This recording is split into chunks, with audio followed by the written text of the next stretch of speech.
In the first video, we have studied about the solid, why solids exist, crystalline and amorphous solid, and the differences between the crystalline solid and the amorphous solid. Nervousness lead to blunder, not mistake, what I have created in the video 1. So, in case of the difference between the crystalline and amorphous solid, please correct one thing. Anisotropic in case of crystalline solid and isotropic in case of amorphous solid. Okay, so today I am starting with the classification of crystalline solid. There are 4 types of solid based on the constituent particle and the binding forces present between them. Okay, these are ionic solid, molecular solid, metallic solid, covalent solid. These are the 4 types: ionic, molecular, metallic, covalent. One by one we will study about the properties and the constituent particle. What are the constituent particle? What are the forces, examples present in them? So let's begin. First is the ionic solid. Okay, first is the ionic solid. So I'm starting with the ionic solid.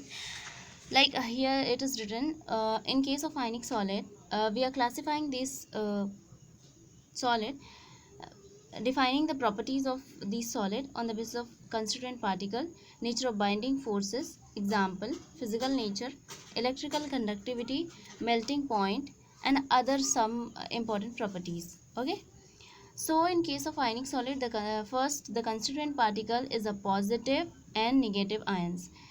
जैसे कि आयनिक solid, आयनिक word से ही पता चल रहा है कि उसमें ion होगा. So the constituent particle is positive और negative ion. It can be positive और नेगेटिव आयन. ठीक है, फिर इनमें जो बाइंडिंग फोर्सेस प्रेजेंट होते हैं उनका नेचर क्या होता है? दीज आर द कोलैम्बिक और इलेक्ट्रोस्टैटिक फोर्स ऑफ अट्रैक्शन. जैसे कि हमें पता है कि आयनिक के केस में इलेक्ट्रोस्टैटिक फोर्स ऑफ अट्रैक्शन लगता है. ठीक है, फिर कुछ एग्जांपल्स है जैसे NaCl, LiF, MgO और ऐसे बहुत सारे एग्जांपल्स हैं. तो NaCl, if we see for the NaCl, तो यहाँ पे Na plus and Cl minus exist करेगा. ठीक है, फिजिकल नेचर इनका क्या है? These are the hard and a brittle solid. Electrical conductivity, these are insulator in solid state but conductor in molten state or aqueous solution. Okay, since the constituent particle is very high in case of ionic solid, so these have very high melting point. Okay, other properties are these are soluble in polar solvent and insoluble in non polar solvent. जैसे कि हमें पता है कि as per like dissolve like rule, जो polar solvents होते हैं आपके पोलर सॉल्वेंट्स में डिज़ोल्व होंगे और जो नॉन पोलर होते हैं वो नॉन पोलर में. सो NaCl और या फिर कोई भी आयनिक सॉलिड है वो आपका पोलर है, means it carry a positive and negative charge, it have a polarity, so it is soluble in polar solvent. Okay, next type of solid is a molecular solid. There are 3 types of molecular solid. First one is a non-polar molecular solid, second one is a polar, and third one is a hydrogen bonded. So we will study about these properties. Okay, so I'm starting with the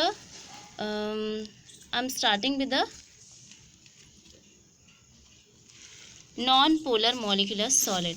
Okay, so I'm defining the properties of a non-polar molecular solid first. जैसे कि आयनिक solid में हमने बहुत सारी properties देखी, constituent particle के basis पे, binding force, example, physical nature क्या है उनका, कंडक्टिविटी है या नहीं है, ये सब देखा. तो वैसा ही हम नॉन पोलर मोलिकुलर सॉलिड में भी देखेंगे कि उनमें ऐसा कौन कौन सी प्रॉपर्टीज़ हैं. ठीक है, फिर हम स्टार्ट करते हैं. फर्स्ट क्या है आपका? Non polar molecular solid. Non polar molecular solid में जो आपके कंस्टिट्यूएंट पार्टिकल्स होते हैं, these are atoms of a noble gas और नॉन पोलर मॉलिक्यूल्स. ठीक है, जैसे कि नॉन पोलर का मतलब होता है कि जिस पे पोलैरिटी ना हो, ठीक है, जैसे हम एग्जांपल लेते हैं Cl2, ठीक है, तो यहाँ पे Cl2 कैसा बॉन्ड बनेगा, Cl सिंगल बॉन्ड Cl। तो अगर ये इसको अपनी इलेक्ट्रोनेगेटिविटी की वजह से ये इसको इस साइड इस डायरेक्शन में खींचेगा और ये इस डायरेक्शन में खींचेगा, तो उस केस में क्या होगा कि इनके बीच का जो डाइपोल मोमेंट होगा mu, it will be equal to 0। तो जब डाइपोल मोमेंट आपका 0 हो जाता है तो उनकी जो पोलैरिटी होती है वो ख़त्म हो जाती है, ठीक है। तो हम क्या कहेंगे कि इनमें जो कंस्टिट्यूएंट पार्टिकल होते हैं, these are the non polar molecules, ठीक है।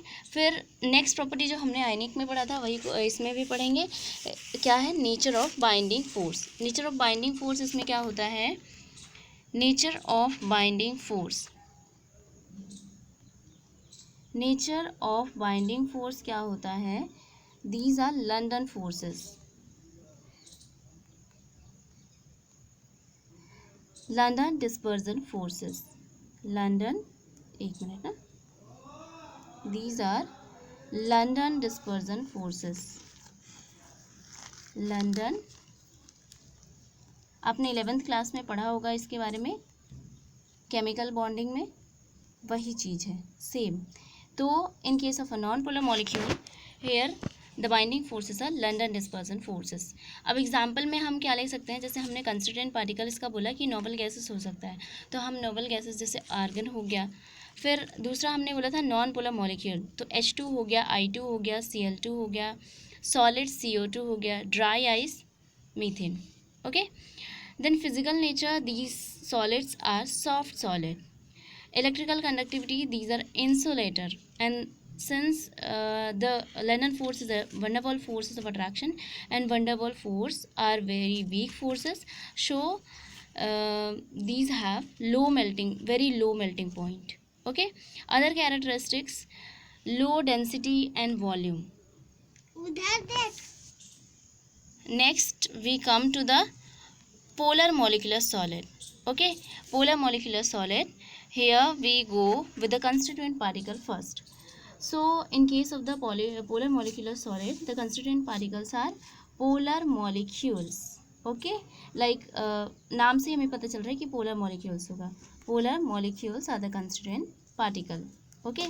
अब polar molecules में क्या होगा कि जैसे आपने HCl लिया, ऐसा कोई मॉलिक्यूल जिसमें पोलैरिटी हो, ठीक है, तो जैसे आपने HCl लिया, Cl अपनी इलेक्ट्रोनेगेटिविटी की वजह से जो इलेक्ट्रॉन्स होंगे उनको अपने साइड खींचेगा और हाइड्रोजन भी अपने साइड खींचेगा, लेकिन जो Cl की इलेक्ट्रोनेगेटिविटी है हाइड्रोजन के कंपैरिजन में ज़्यादा है, इसलिए वो बहुत ज़्यादा स्ट्रांगली अपने साइड उसको पुल कर पाएगा, इसलिए इनमें डाइपोल मोमेंट इसका जो होगा वो 0 नहीं होगा, okay. Dipole moment will not be equal to 0। इसकी वजह से क्या होगा कि these molecules will be polar, okay. So first the constituent particles are polar molecule, ठीक। फिर नेचर ऑफ बाइंडिंग फोर्सेस, इसमें क्या होता है, डाइपोल डाइपोल अट्रैक्शन होता है, this is also a kind of dipole van der Waals force, okay.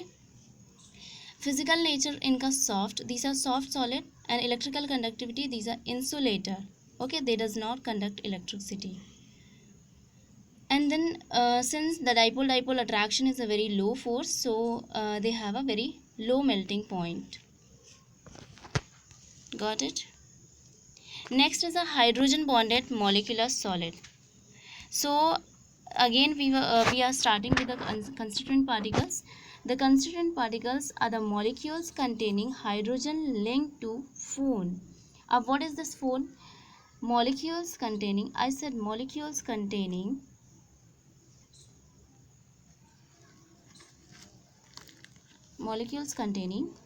hydrogen linked to phone. आपको ये फोन क्या है इस पे फोकस करना है, okay. This phone is a fluorine, oxygen and nitrogen. क्यों ऐसा बोल रहा है, क्योंकि जो फ्लोरीन, ऑक्सीजन और नाइट्रोजन होते हैं ये आपके हाईली एलिमेंट्स होते हैं।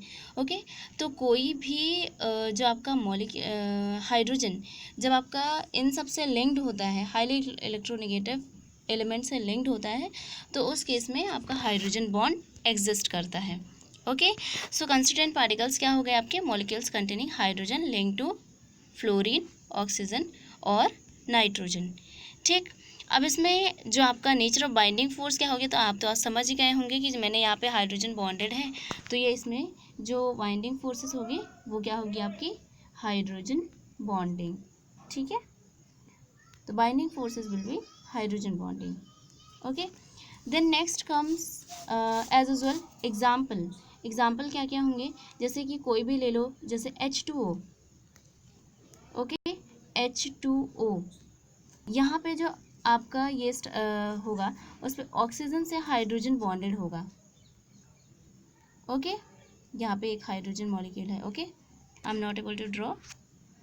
सो जो ये ऑक्सीजन और हाइड्रोजन है, इसकी वजह से इसमें जो फोर्स लगेगा वो क्या होगा? Hydrogen bonding. नेक्स्ट अगर हम एग्जांपल लेते हैं, जैसे NH3 हो गया आपका। ठीक है, NH3, ये H और यहाँ पे नाइट्रोजन का एक लोन पेयर। ओके, तो यहाँ पे नाइट्रोजन और हाइड्रोजन के बीच में बॉन्डिंग्स हैं। ओके, तो these bondings will called as hydrogen bonding. Okay, next we come to the physical nature. Physical nature क्या है? ये सॉलिड्स हार्ड सॉलिड होते हैं। Okay, and these are insulator, और इनका मेल्टिंग पॉइंट जो होता है वो लो होता है, but it is greater than polar and non polar molecules, क्योंकि इनमें हाइड्रोजन बॉन्डिंग होती है, और हाइड्रोजन बॉन्डिंग आपका लंदन डिस्पर्सन फोर्सेस और डाइपोल अट्रैक्शन से ज़्यादा स्ट्रॉन्ग होता है। ठीक है, अब हम नेक्स्ट बढ़ते हैं आगे, कोवेलेंट और नेटवर्क सॉलिड। कोवेलेंट और नेटवर्क सॉलिड को एक्सप्लेन करने से पहले हम चलते हैं मेटालिक सॉलिड में। Okay, metallic solid. So in case of metallic solid, the constituent particles are the positive ion in a sea of mobile electron. जो आयंस होते हैं वो आपके पॉजिटिव आयंस होंगे और उनमें उनके साथ इलेक्ट्रॉन्स भी होंगे। ठीक है, these are the constituent particles in case of metallic solid. The nature of binding forces, this will be metallic bond. Here the binding forces will be metallic bond.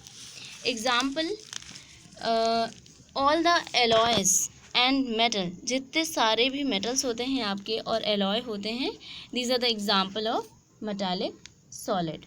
Okay, these solid are hard.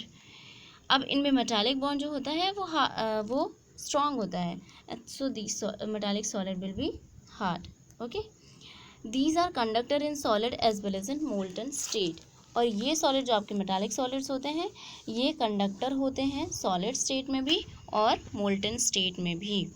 ठीक है, फिर next अपन देखते हैं इसका क्या है? Melting point. ठीक है, ध्यान रखिएगा, मेल्टिंग पॉइंट इसका बहुत ही ज़्यादा होता है। क्यों? क्योंकि मेटालिक बॉन्ड आपका बहुत ज़्यादा स्ट्रांग होता है। ठीक है, अदर प्रॉपर्टीज़ में अगर देखें तो these are the malleable and ductile and possess लश्यर।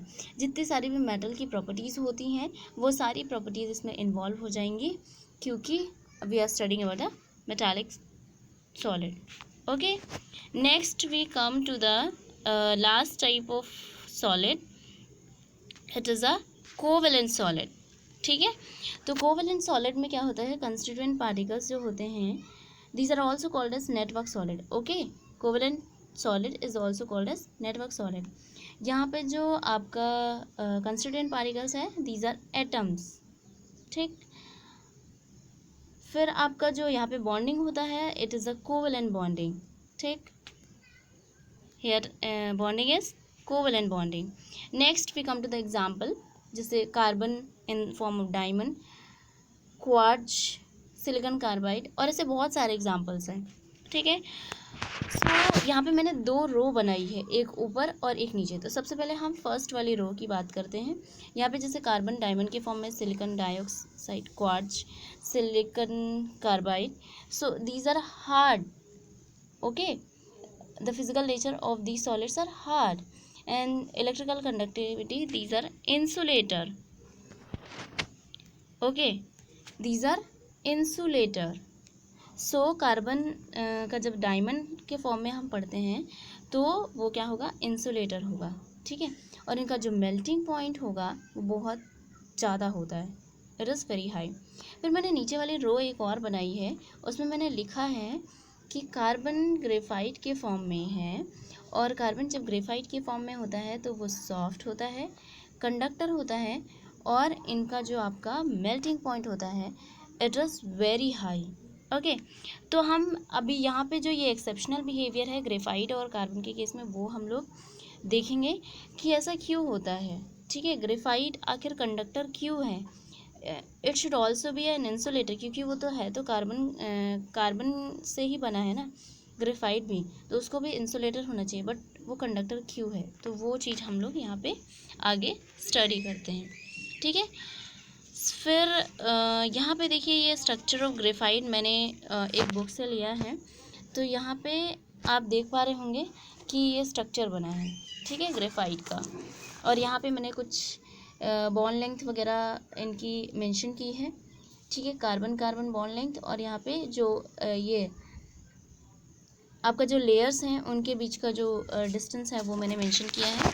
तो आप यहाँ पे देखो, सबसे पहले हम क्या एक्सप्लेन करेंगे, हमने वहाँ पे दो चीज़ें बोली थी कि जो it is an conductor and it is an soft, तो दोनों चीज़ें हम यहाँ पे डिस्कस करने वाले हैं, ठीक है। तो चलिए सबसे पहले स्टार्ट करते हैं हम लोग। तो यहाँ पे graphite is a solid but it is soft and good conductor of electricity. ये एक्सेप्शनल बिहेवियर क्यों है, इसके टिपिकल स्ट्रक्चर जो ये आपका है, इसका टिपिकल स्ट्रक्चर, उसकी वजह से ये इसका जो टिपिकल स्ट्रक्चर है उसकी वजह से ये सब होता है, ठीक है। तो ऐसा क्या है इसके स्ट्रक्चर में, ठीक है, अपन यहाँ पे देखते हैं। जो ये ग्रेफाइट का स्ट्रक्चर होता है आपका, इस पर बहुत सारी लेयर्स हैं, ठीक है, जैसे आप देख पा रहे होंगे, एक ये लेयर बनाई है मैंने, फिर एक ये, फिर एक ये, ऐसे बहुत सारी लेयर्स होती हैं, ठीक है। In each layer every carbon atom is link to 3 neighbouring carbon atom, और हर एक लेयर में, जो ये लेयर है इस पे आप देख पा रहे होंगे कि हर एक कार्बन, जैसे हम किसी भी कार्बन को ले लेते हैं, मान लो हमने ये वाले कार्बन को ले लिया, ठीक है, हमने ये कार्बन को ले लिया, ठीक है। अब इस कार्बन से एक इधर साइड अटैच्ड है, एक इधर अटैच्ड है, एक इधर अटैच्ड है, तो 3 कार्बन आपके अटैच्ड हैं, 3 नेबरिंग एटम्स, ओके। और फोर्थ वाला जो इलेक्ट्रॉन है हर एक कार्बन में फ्रीली मूव कर पा रहा है, because it is not attached to anyone, okay. Next, so the fourth electron of each carbon atom is free to move about. So because of the presence of free electron in different layer, graphite become a good conductor of electricity. So यहाँ पे क्या है, fourth one जो है आपका free है, उस पर फ्री इलेक्ट्रॉन प्रेजेंट है, तो उसकी वजह से क्या होता है कि हर एक लेयर में फ्री इलेक्ट्रॉन प्रेजेंट होने की वजह से जो ग्रेफाइट होता है वो गुड कंडक्टर ऑफ इलेक्ट्रिसिटी। तो हम यहाँ पे क्या कह सकते हैं, graphite is a good conductor of electricity, ठीक। फिर further the distance between the adjacent layer, अब मैंने आपको बोला था कि यहाँ पे मैंने कुछ कुछ मेंशन किया है, यहाँ पे जो लेयर्स हैं इनके बीच की जो डिस्टेंस है इट इज़ अबाउट 340, आप देख पा रहे होंगे मैंने यहाँ पे मेंशन किया है, ठीक है। और यहाँ पे जो कार्बन कार्बन के बीच का बॉन्ड डिस्टेंस है वो 141.5 पिकोमीटर है, ये 340 पिकोमीटर है और ये 141.5 पिकोमीटर है। तो जो ये आपका लेयर्स के बीच का जो डिस्टेंस है इट इज़ वेरी हाई, मतलब वो बहुत ज़्यादा है as compare to carbon carbon bond length, ठीक है। इसकी वजह से क्या होता है कि these layer are not bonded to each other, ये दोनों लेयर्स जो हैं वो आपस में बॉन्डिंग नहीं कर पाएंगी, ठीक है। This are not bonded to each other and can easily slip over each other, और वो एक दूसरे के ऊपर स्लिप कर सकती हैं क्योंकि ये बॉन्डिंग नहीं है इसमें, ठीक है। For this reason graphite is a soft and act is a good lubricant. तो आपको एक और चीज़ मिल गई, मैंने वहाँ पे सॉफ्ट तो बता दिया था कि वाई इट इज़ सॉफ्ट, ठीक है, मतलब सॉफ्ट भी आपको पता चल गया कि सॉफ्ट क्यों है, सेम रीज़न है। सो ग्रेफाइट इज़ अ सॉफ्ट और एक चीज़ मैंने वहाँ पे नहीं मेंशन की थी, जो आपको एक और पॉइंट मिल गया, तो वो क्या है, good solid lubricant, good solid lubricant. Okay, so this is all about the classification of crystalline solid. So